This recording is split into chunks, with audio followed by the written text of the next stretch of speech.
Video keenya kanarraa keessatti kan ilaallu DV bara 2027 guutuu keessaniin duratti wantoota qopheeffachuu qabdan afur isiniin dhaqqaba.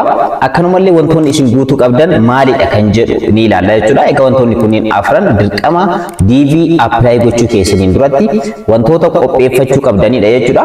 Egaa wantoota kanneen qopheeffachuudhaan ergasii immoo DV'n keessan onkololeessa 6 ni eegala. Onkololeessa 6 jechuun Oktoobar 16 dha jechuudha. So kanaafiyyuu DV keessan guutuu keessaniin duratti apply gochuu keessaniin duratti wantoota qopheeffachuu qabdan afurtu jira dirqama jechuudha. Wantoota kanneen afran maalidha kan jedhu ni ilaalla jechuudha.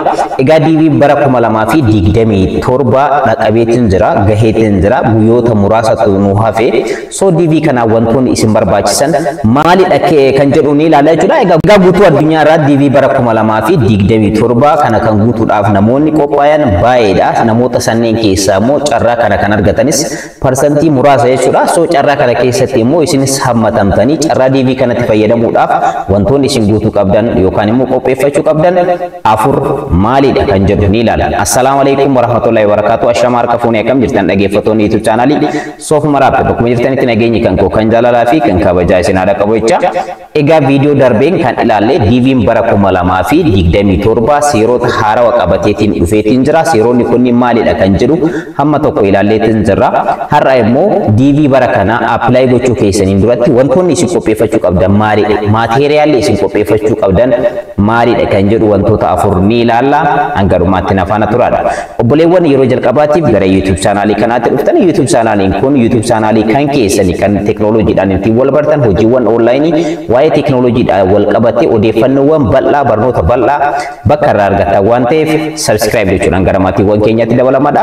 Viidiyoo kana immoo like gochuun hin irraanfatinadha. Keessattuu warroonni DV bara kanaa guutuudhaaf qophooftan namoota akkasii isinis guutuu yoo baattan namoota akkasii guutuudhaaf barbaadaniif viidiyoo kana share gochuu hin irraanfatinadha.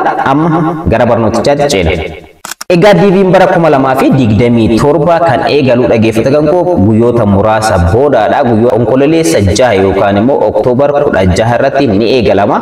Egaa viidiyoo kana yeroo ani waraabu Oktoobar 9 dha. Guyyoota torba naannoo santu hafe so guyyoota kanaan booda kan eegalu ta'a jechuudha. Egaa bara baraan carraa DV'dha namoonni guutuu addunyaa kanarraa namoota miiliyoona 25 akka ta'an odeeffannoowwan garaagaraa ni ibsanii namoota kanneen keessaa immoo bara baraan DV Ameerikaa kanaaf yookaan immoo carraa DV kanatti kan namoonni fayyadaman guutuu addunyaarraa namoota 55,000 carraa DV kanaan Ameerikaan gara biyya isaaniitti namoota hanganaa kana ni seensifti jechuudha. Carraa kanatti akka fayyadaman ni gooti.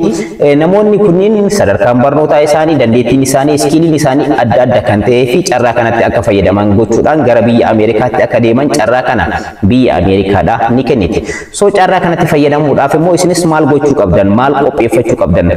DV qofa guutuun murteessaadha jedheetiin yaalu maaliif wantoota kanneen yoo guutiin carraa DV kanatti illee fayyadamuu dhabuu dandeessan. Maaliif apply gootanii qofa carraan kun yoo isin dhaqabe wantoota nama isinitti himuudhaaf deemu kanneen illee yoo hin qopheeffatin yoo ittiin dhiyaatin carraa kanatti illee fayyadamuu hin dandeessan. Egaa guutuu addunyaa keessaa namoota 55,000 gara Ameerikaatti carraa kanatti ni fayyadamu isiniin jedhee jira. Bara darbee immoo odeeffannoon agarsiisu biyya keenya Itoophiyaa irraa namoota DV bara 2026 guutan keessaa warroonni carraa kanatti fayyadaman namoota 3,000 olidha. So biyyi keenya carraa qabeettiidha jechuun ni danda'ama jechuudha. Carraa kanatti fayyadamuudhaan biyyoota addunyaa kanarratti argaman keessaa namoota 55,000 kana keessaa 3,000 itti fayyadamu jechuun hedduu tokko carraa fooyya'aadha jechuudha.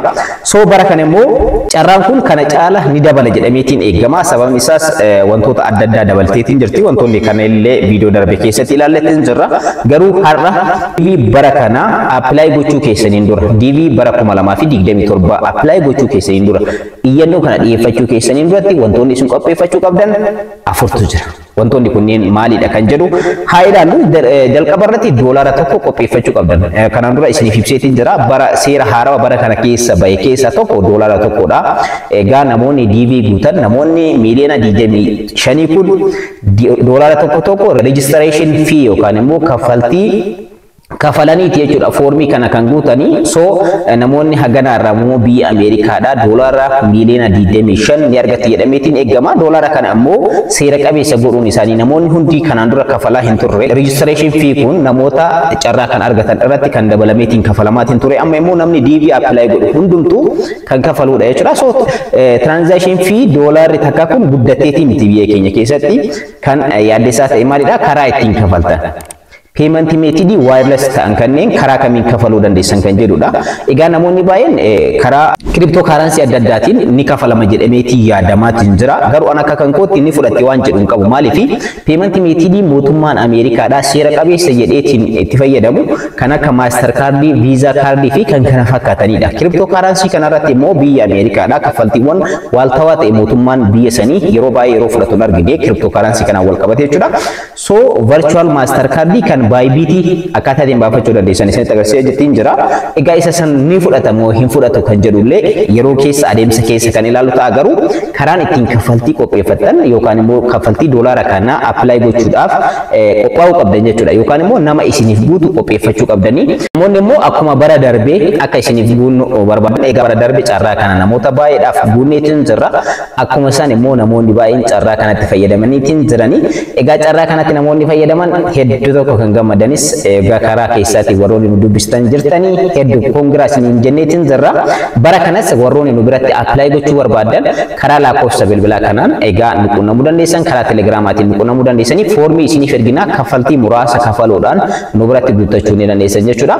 Warroonni immoo ofii keessanii apply gochuu barbaadan DV bara 2027 akkaataa ittiin guuttachuu dandeessan viidiyoo isiniif gallakkisna jechuudha. Viidiyoo san ilaaltanii illee guuttachuu ni dandeessanii garuu wanti guddaan rakkisaa ta'e karaa ittiin peementii kana ittiin kaffaltanidha. Egaa peementiin kun dirqama Mastercard fi Visa card qofa ta'amoo peementiiwwan biraallee biyyi kun itti fayyadamti kan jedhu namoonni baay'een eegaatiin jirra. Egaa inni kun immoo karaa seera qabeessa karaa kiriptootii yoo ta'e hedduu tokko salphaadha jedheetiin yaada. Sababni isaas virtual Mastercard kan Bybit itti fayyadamuu dandeenya waan ta'eef akkanumallee kiriptookaransiiwwan akka Binance kan kanaa fi kan kana fakkaataniin doolaara kaffaluu ni dandeenya waan jedhamu wanta sanni fudhataan payment method kanneen ni fudhataa waan jedhamu isatu yaaddeessaa ta'e wanta ifa taasisanii jiranii garuu doolaara tokko gara wireless ta'een wireless jechuun karaa qilleensa irraatiin kaffaltii kana kaffaluu qabdan kan jedhudha tokko irratti kan dhiyaate jechuudha. Egaa isa kana qopheeffachuun dirqama keessanii warroonni nu biratti guutuu barbaadan immoo karaa lakkoofsa bilbila kanaatii fi telegiraamaatiin nu dubbisuu dandeessan foormii guutuu isiniif ergina foormii san guutuudhaan nu deebiftanii ergasii immoo qarshii jedhame san kaffaluudhaan nu biratti guuttachuu ni dandeessu. Lammaffaa irratti qopheeffachuu kan qabdan suuraadha. Suuraan isin qopheeffachuu qabdan baay'een keessan suuraan DVdhaaf ta'u egaa baay'een keessan ni beektan jedheetiin jedha. Kanaan dura viidiyoo tokko isiniif hojjedheetiin ture bara darbe keessatti suuraa DVdhaaf ta'u akkaataa ittiin bilbila keessan qofatti fayyadamuudhaan ittiin ka'uu dandeessan ittiin sirreeffachuu dandeessan isiniif ibseetiin jira. Yookaan immoo mana suuraa deemtanii suuraa DVdhaaf ta'u jettanii illee ka'uu dandeessanii suuraan isin ka'uu qabdan kan akkamiiti. Yeroo baay'ee manni suuraallee suuraa DVdhaaf ta'u naannawatti garaagarummaa qaba. Manni suuraa isaan kalarii qofa bareechisanii isiniif dhiyeessanillee sirriidha miti jechuudha. Suuraan kun suuraa akkamiiti kan jedhu isiniin dhaqqaba jechuudha. Tokkoffaa dugda duubni isaa wanti tokko argamuu hin qabu. Kalarii adii qofatu argamuu qaba. Dugda duuba kan koo asirratti argitan yoo ta'e inni kun adiidha miti akkanatti argamuu qaba jechuudha. Adiidha jechuudha. Kan akka kan koo soofaan duuba kan kootti argama. Kana kanaaf kun barbaachisaa miti wanti argamuu qabu duuba kan kootti adii kan ta'ee fi akkanumallee fuulli kan koo guutumaan guututti mul'achuu qaba. Fakkeenyaaf asirraan gaaddidduu qabaachuun qabu naannoo kanatti argitan yoo ta'e gaaddidduutu jira miti gaaddidduuwwan kunniin barbaachisu garanaan gaaddidduun hin barbaachisu bifa sirrii ta'een mul'achuu qaba. Inni biraa immoo gurri keessan sirriitti mul'achuu qaba. Inni kun gurri kun sirriitti mul'achuu qaba. Akka sirriitti mul'atutti ka'uu qabdanii. Suuraa DV kanaaf yeroo baay'ee namoonni rakkatan ijoolleewwan shamarranii musliimaati. Sababni isaanii isaan fuula isaanii yookaan gurra isaanii dhoksanii inni sun hin danda'amu. Mataa isaanii dhoksuun akkuma jirutti ta'e garuu gurri isaanii sirriitti mul'achuu qaba jechuudha. Suuraa bifa mul'ataa ta'een gaaddidduun bakka hin jirretti ka'uu qabdan bifa mul'ataa ta'een ka'uu qabdanii. Kanas suuraan keessan saayiziin isaa piiksilii 600 baay'isu 600 kan ta'e ka'uu qabdan jechuudha. Suuraa kana qopheeffachuun dirqama keessanii akkanumallee wantoota adda addaa itti fayyadamuu qabdan wantoota akka fuulleedha yookaan immoo manatsirii isa jennu jechuudha. Akkanumallee keepii yookaan koofiyaa wanta akkasiisan illee barbaachisu direct normaalii akka jiru kanatti akkanatti ka'uu kan qabdan jechuudha. Wanti hundi mul'achuudha qaba ijji keessan gurri keessan keessan wanti hundum mul'achuu qaba. Mataan keessan sanarraa muramuu hin qabu. Gubbaan kun muramuu qabu yookaan naannoo kanatti muramuu hin qabu. Normaalii kan mul'atu ta'uu qaba. Gurdii yeroo jennu yookaan immoo suuraa gabaabaa jechuun asii olidha. Naannoo kanaan olitti gahaadha. Piiksilii 600 kan ta'edha. Baakgiraawundii keessanitti adiitu argamuu qaba isiniin jedheetiin jira. Kalarii suuraa keessanii yeroo baay'ee gurraachadha kan fudhatan. So haala kanaan kan ka'uu qabdan jechuudha. Kana qofa miti shaadoowwan adda addaa yookaan immoo duratti isiniif ibseetiin jira gaaddiduun adda addaa argamuu hin qabuudha kan jedhan jechuudha. Egaa kanadha kan suuraadhaan wal qabateetiin jiru piiksilii 600 kan ta'e isa san qopheeffachuu akka taateen dandeessan viidiyoon kanaan dura hojjedhes jira. Viidiyoo baranaa keessatti illee al tokko isiniif hojjedha. Isa ilaaltanii suuraa keessanii ofii keessanii bilbila keessanii ajjeessi gootanii sirreeffachuu ni dandeessan. Hedduu tokko salphaadha.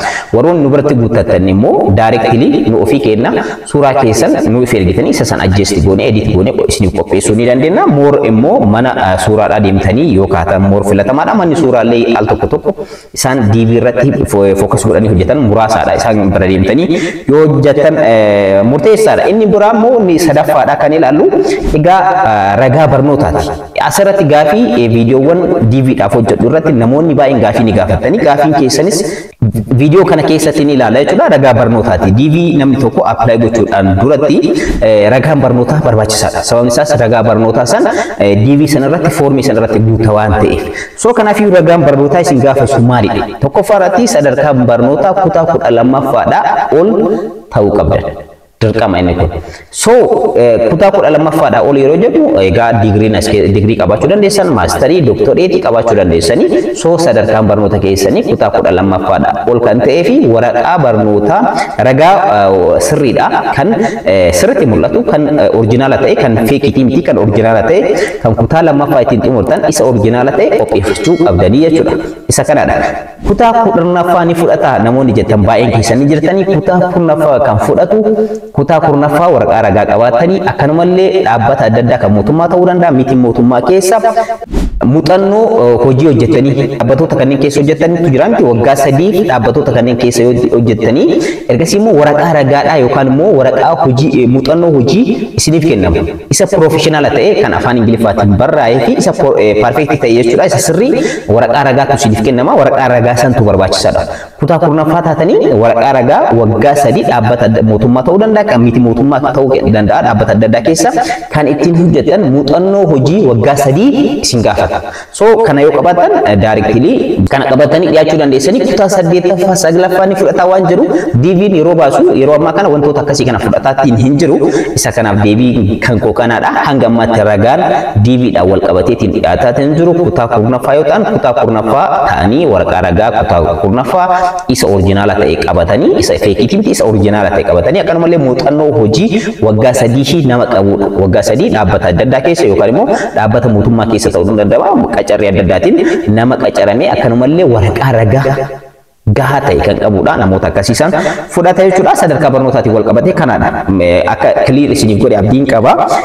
Afuraffaa irratti kan ilaallu maalidha? Inni kun of eeggannoodha. Afuraffaa irratti kan ilaallu egaa weebsaayitii sirriidha. DV akka guuttaniif qophooftan qophaa'etu jira. DV keessan appilaayi gochuu kan qabdan guuttachuu kan qabdan achirra qofa. Yeroo baay'ee wanta kana wal qabatee wantoota bal'atu dhiyaata. Maaliif namoonni baay'een yookaan weebsaayitiiwwan baay'een DV kanaan wal qabatee weebsaayitiiwwan feekiidha kan uumaman jiranii. So kaffaltii hamganaa kaffaluudhaan DV'n akka isin dhaqqabu ni goona warroonni jedhan baay'eetu jira. Bara kana immoo tiraanzakshinii fi doolaara takkatu jira. Doolaara takkaa san isiniif kaffala. Peemantii mitiidiin immoo asirratti xiqqoo ishee rakkisaa taateetiin jirti. Garuu virtual master cardin kun inni taayoo ta'e salphaatti kafaluu ni dandeenya. Homaa wanti nama rakkisu hin jiru garuu karaa baay'inaasiitiin illee kafaluu dandeenya. Garuu isa kana fudhatamoo fudhatu wanta jedhudha wanti hanga ammaatti hin beekame. So ifa ta'eetiin kan jiru garuu wireless kan ta'an karaa kan akka master cardii, visa cardii fi kan kana fakkaatan isaan kanneen peemantii mitiidii kanneen kafaluu ni danda'ama jedhameetiin yaadama. PayPal illee as keessa jiraachuu ni danda'ama jedhameetiin yaadama. So garuu isa kana yeroo muraasaan booda guyyaa muraasaan booda adda nuuf baya. Garuu maalidha namoonni baay'een kaffaltii kanaaf akka isin rakkatan waan beekaniif kaffaltii kana daayireektilii isiniif kaffalla jechuudhaan namoota waan itti fayyadamuu danda'a wanta jedhamutu jira. So kanaaf toora websaayitii sirriidha DV dhaaf qophaa'ee kan mootummaan Ameerikaa qopheesse description jala isiniif kaayaa isatti qofatti fayyadamuudhaan apply godhaa yookaan immoo DV keessan guuttadhaadha. DV warroonni biratti guutuu barbaadan karaa kanaan guuttachuu ni dandeessan. Xumura irratti paaspoortiidhaan wal qabatee wanti tokko deemaatiin kan jiru maalidha social media kana irratti ibsa isaan baasan irratti nagarree paaspoortiin attach ta'uu danda'a wanta jedhamutti dhiyaataa jira. Kanaan dura paaspoortii DV'n kun yoo isin dhaqqabee booda yeroo qabdan waan ta'eef paaspoortii baafachuu dandeessan. So amma immoo attach ta'a foormiin isaa attach ta'eetiin dhufa. DV foormii yeroo guuttan suuraadhaan kaastanii ta'uu danda'a faayiliidhaan ta'uu danda'a. Attach ta'ee dhiyaachuu danda'a wanta jedhamu wanta akkasiitu ka'atin jira. Inni kun mootummaan Ameerikaadha wanta ifaan ifatti ibsee hin qabu. Garuu namoonni baay'ee wanta kanarraa dubbataatiin jiran inni kun garuu ana akka kan kootti attach ta'ee dheetiin yaadu ammas wanti kun baay'ee isin cinqaa jedheetiin yaadu maaliif DV'n erga isin dhaqqabee booda paaspoortii keessan qopheeffachuu ni dandeessan yookaan immoo paaspoortii keessan baafachuu ni dandeessani. Garuu irra caala filatamaa jedhee kan yaadu yoo foormiin kun akka tasaa kan dhufu ta'e attach gochuudhaaf isin rakkisuu danda'a waan ta'eef maal gochuu qabdanii dursitanii DV keessaniif itti qophaa'uu qabdan. DV keessan erga guuttaniif ta'uu danda'a carraa baay'eedhaaf illee isin fayyada waan ta'eef paaspoortiin dursitanii yoo baafattan yoo itti qophooftan moor filatamaadha jedheetii yaada. Egaa wanta jiru kana fakkaata. Egaa DV bara 2027 akka lakkoofsa biyya keenyaatti immoo bara 2018 warroonni guuttachuu barbaadan karaa kanaan qunnamtanii nu biratti guuttachuu ni dandeessanii. Egaa gabaabinumatti waa'ee DVdhaan wal qabateetiin jiru clear isinii godhee jira jedheetii yaada. Yaada qabaattan immoo akkasumallee gaafii yoo qabaattan komantii alatti yaada keessan naaf kennuu hin dagatinaadha. Viidiyoo kan koo kanarraa asirratti xumureetiin jira. Yeroo biraa viidiyoo biraatti walitti deebinaa hangasitti nagaan naa tura isiniin jecha. Videoon kun namoota carraa DV kana apply gochuudhaaf barbaadaniif share gochuun hin dagatinaadha. Warroonni YouTube channel kanaaf haaraa taatan immoo subscribe, like, share gochuun irraanfatinaadha. Yeroo biraa viidiyoo biraatti wal argina hangasitti nagaan nu tura.